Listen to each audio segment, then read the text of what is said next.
నమస్తే, welcome to మనం TV. నేను వలి. ప్రస్తుతం నాతో పాటు స్టూడియోలో ఉన్నారు ప్రముఖ రాజకీయ విశ్లేషకులు డాక్టర్ భరతరెడ్డి గారు. వారితో మాట్లాడదాం. సార్ నమస్కారం. నమస్తే. భరతరెడ్డి గారు, సోషల్ మీడియాలో ఒక విపరీతమైన చర్చ జరుగుతోంది. జనసేన అధ్యక్షులు పవన్ కళ్యాణ్ గారికి కొంతమంది వైసీపీ నేతలు కాల్ చేసి మాట్లాడినట్టుగా ప్రచారం జరుగుతుంది. జగన్ లండన్కి వెళ్ళిపోయిన తర్వాత ఈ కాల్స్ విపరీతంగా పవన్ కళ్యాణ్ గారికి వస్తున్నట్టుగా తెలుస్తుంది. వచ్చేది కూటమి. ఇన్ని రోజులు మేము ఏదైతే మీకు వ్యతిరేకంగా మాట్లాడామో, మిమ్మల్ని విమర్శించామో, మిమ్మల్ని తిట్టామో, వాటన్నిటిని ఏవి మనసులో పెట్టుకోవద్దు. వచ్చేది కూటమి ప్రభుత్వమే, మన ప్రభుత్వమే. వచ్చిన తర్వాత మేము కూడా మీతో చేతులు కలపడానికి సిద్ధమైపోతున్నాం అని చెప్పి ఈ రకమైన కాల్స్ వస్తున్నట్టు తెలుస్తుంది సార్. యాజ్ ఎ అనలిస్ట్ ఎలా చెప్తారు దీన్ని? అది పెద్ద ఆశ్చర్యం ఏముండదు అందులో. ఎందుకంటే రాజకీయ నాయకులు ఎప్పుడు ఏ పార్టీలో ఉంటున్నారో మనం గమనిస్తూనే ఉన్నాం. నిన్న మొన్నటి వరకు తిట్టుకున్న నాయకులు కూడా తెల్లారి కలిసిపోయిన తర్వాత కలిసి తిరుగుతున్న సందర్భాన్ని మనం చూసాం. మనం ఇక్కడ తెలంగాణ చూసాం. దానం నాగేందర్ని రేవంత్ రెడ్డి ప్రచార సమయంలో కబ్జా చేస్తున్నాడు, హైదరాబాద్లో భూములను కబ్జా చేశాడు, నడి రోడ్డు మీద ఉరి తీయాలని దానం నాగేందర్ అని చెప్పడం జరిగింది. ఇప్పుడు పార్టీ అభ్యర్థి సికింద్రాబాద్ పార్టీ అభ్యర్థి దానం నాగేందర్. కాబట్టి ఫోన్ చేసి నువ్వు మనసులో పెట్టుకోకు అని చెప్పాల్సిన పని లేదు. నువ్వు కూటమి ప్రభుత్వం ఏర్పడుతుంది అనుకుంటే వెంటనే జంప్ అయ్యే వాళ్ళు చాలా మంది ఉంటారు, చాలా మంది జంప్ అవుతుంటారు. మనం అసలు తెలుగు రాష్ట్రాల్లోనే మనం చూసుకున్నట్టయితే ఏ పార్టీ అధికారంలోకి వస్తే ఆ పార్టీకి వెంటనే జంప్ అవుతున్న సందర్భాన్ని చూస్తున్నాం. ఇక్కడ ఇప్పుడు తెలంగాణలో బీఆర్ఎస్ పరిస్థితి, ఒకవేళ కూటమి గెలిస్తే వైసీపీ పరిస్థితి ఖచ్చితంగా. ఇప్పుడు రీజనల్ పార్టీలకు ఉండే ఒక అవలక్షణం ఏంటంటే, ఒకవేళ వాళ్ళ అధికారంలో ఉన్నంతసేపు బాహుబలి లాగా బలవంతులుగా కనిపిస్తారు. అధికారంలో ఉన్నంతసేపు అధికారం కోల్పోయిన తర్వాత వాళ్ళు బక్క చిక్కిన పిల్లిలాగా తయారవుతారంటారు కదా. వాళ్ళని అంతసేపు మోసిన వాళ్ళు అహో రాజు అని పొగిడిన వాళ్ళు వెంటనే ఇక్కడ ఫిరాయిస్తారు. ఈ నాయకుడి మీదనే తిట్టి దేశ రాజకీయాలను కూడా మనం ప్రభావితం చేస్తున్నాము, దేశీయ నేత అని చెప్పి కేసీఆర్ అన్నారు. అసలు దేశంలో సారు కారు 16 అని గత ఎన్నికల్లో అన్నారు. ప్రధానికి పోటీదారు, అసలు మొత్తం ప్రాంతీయ పార్టీల కూటమిని కలిపేస్తాడు. అసలు బీజేపీ కాంగ్రెస్ అన్నది ఎక్కడుంది, వాళ్ళు లేరు అన్న పార్టీ ఈరోజు ఏమైంది, ఒక్క సీటు గెలుస్తుందా లేదా అనే పరిస్థితికి వచ్చింది. డౌట్ వచ్చింది. అసలు డివైడ్స్ ఎక్కడొస్తాయి అనే పరిస్థితికి వచ్చింది. నీకు ఒక 6 నెలల క్రితం చూస్తున్నట్టయితే కేసీఆర్ ఎంత బలవంతుడు, కేటీఆర్ ఎంత బలవంతుడు, హరీష్ రావు ఎంత బలవంతుడు. ఇప్పుడు చూసినట్టయితే ఎలా బలహీనపడ్డారు 10 ఏళ్ళ అధికారం అనుభవించిన తర్వాత ఏ విధంగా. కాబట్టి అక్కడ కూడా రేపు ఒకవేళ వైసీపీ అధికారాన్ని కోల్పోయినట్టయితే ఖచ్చితంగా ఎవరైతే వైసీపీ వెంట ఉండి వైసీపీ జగన్మోహన్ రెడ్డి ఓహో అన్న వాళ్ళే రేపు వెంటనే అసలు జగన్మోహన్ రెడ్డి వల్లనే నేను ఓడిపోయానని చెప్పే పరిస్థితి కూడా ఉంటుంది.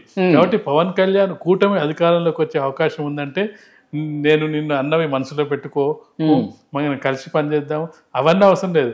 వెంటనే వెళ్ళిపోతారు. వెంటనే ఏది కొత్త ప్రభుత్వం ఏర్పడుతుంది. కాబట్టి నిజంగా పవన్ కళ్యాణ్కి ఫోన్ చేసి ఈ రకమైన మాటలు చెప్పుంటే గనక సో జనసేన అధ్యక్షులు ఎంతవరకు దాన్ని స్వాగతించే పరిస్థితి కనిపిస్తుంది. ఎందుకంటే ఆయన పార్టీ పెట్టినప్పటి నుంచి కూడా నిఖార్సైన నాయకులు కావాలి, నిజాయితీ పరులైనటువంటి నాయకులు కావాలి, అలాంటి వాళ్ళని నేను ప్రోత్సహిస్తాను, అలాంటి వాళ్ళు రావాల్సిన అవసరం ఉందని పదే చెప్పారు. అందుకే తన పార్టీని వేరే పార్టీల నాయకులతో నేను కలుషితం చేయదలుచుకోలేదు. సో గ్రౌండ్ లెవెల్లో ఉత్సాహవంతులైన యువకులే కావాలని చెప్పి ఆయన చెప్పిన పరిస్థితుంది. సో ఇట్లా ఫోన్ చేసినంత మాత్రం వీళ్ళని తీసుకునే అవకాశం ఉందంటారా? అంటే అప్పుడు కూటమి నిర్ణయిస్తుంది. అప్పుడు పవన్ కళ్యాణ్ పార్టీలకు రానియకపోవచ్చు, కానీ కూటమి రానిస్తుంది కదా. ఆ చరిత్ర చంద్రబాబు నాయుడుకు ఉంది కదా. గతంలో గెలిచిన వైసీపీకి చెందిన 23 మంది ఎమ్మెల్యేలను పార్టీలో చేర్చుకున్నాడు కదా.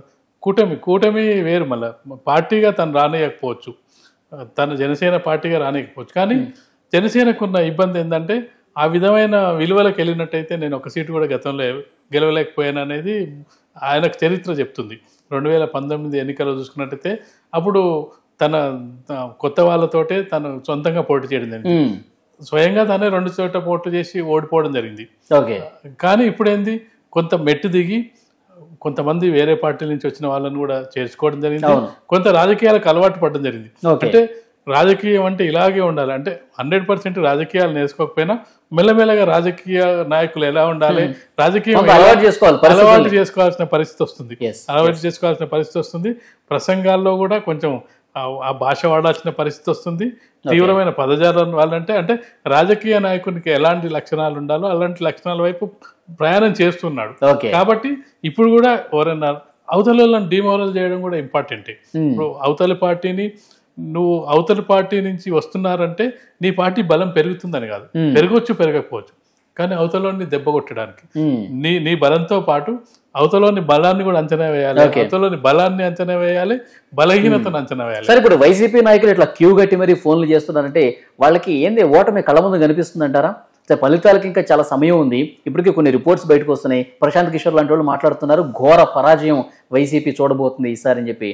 అంటే దీన్ని కొంచెం వాళ్ళు అనాలిసిస్ చేసుకుని కొంచెం క్యాలిక్యులేషన్ చేసుకుని ఎస్ మనం ఓడిపోతున్నాం అని చెప్పి నిర్ణయానికి వచ్చిన తర్వాతే ఇలా కాల్స్ మొదలు పెట్టారని భావించవచ్చా? ఖచ్చితంగా రాజకీయ నాయకుడు తెలివైన వాళ్ళు. ఎందుకంటే ఎక్కడ పచ్చగా ఉంటే అక్కడ వెళ్ళే అవకాశం ఉంటుంది. ముందే ఒకసారి ఖర్చు ఫేస్ పెట్టుకుంటే బెటర్ కదా, ముందే ఒకసారి చెప్తే బెటర్ కదా. తీరా రిజల్ట్స్ వచ్చిన తర్వాత అప్పుడు మనం దగ్గర రాణిస్తారో లేదో, ఇప్పుడే మీరు గెలుస్తారు నేను మీ వెంటే ఉన్నాను మాట అంటే ఒక పాజిటివ్నెస్ వస్తుంది. అదే మనోడెళ్ళి అక్కడ ఉన్నాడని ఒక వీళ్ళకు కూడా ఏంటంటే మన సైడ్ లేకపోయినా అవతల సైడ్ ఇప్పుడు ఎట్లుంటుందంటే ఒక సైడ్ నుంచి పోరాడితే వీళ్ళకు విజయాలు రావట్లేదు, అవతల నుంచి కూడా కోఆర్డినేట్ పెట్టాల్సిన పరిస్థితి వస్తుంది. అవతల ఏం జరుగుతుందో తెలుసుకోవాల్సిన అవసరం ఉండి పెద్ద పెద్ద పార్టీల నాయకులే వీళ్ళు కోవట్ అనే వ్యవస్థ, అదే కోవట్ అనే వ్యవస్థ ఏంది, నీ పార్టీలకు చెందిన వ్యక్తుల్ని అవతల పార్టీలు చేర్పించి వాళ్ళ వ్యూహాలు ఏంది, వాళ్ళు ఏ విధంగా ముందుకెళ్తున్నారు, దీన్ని బట్టి వీళ్ళు అంచనా వేస్తున్నారు. ఎప్పుడైనా ఒక పార్టీకి కానీ ఎవరికైనా తన బలంతో పాటు అవతలోని బలాన్ని తెలుసుకోవాల్సిన అవసరం ఉంటుంది, బలహీనతను తెలుసుకోవాల్సిన అవసరం ఉంటుంది. అవతలోని బలాన్ని తెలుసుకుంటే ఆ బలాన్ని ఎట్లా దెబ్బ కొట్టాలి అనేది ఇంపార్టెంట్. వీటిని దృష్టిలో పెట్టుకొని ఖచ్చితంగా కూడా అవతలి వాళ్ళు ఏం చెప్తారు, ఇప్పుడు తను ఫోన్ చేశాడు నిజంగానే మనం అనుకున్నట్టయితే మీ దగ్గర ఏం జరగబోతుంది అది కూడా ఆరా తీసే అవకాశం ఉంటుంది.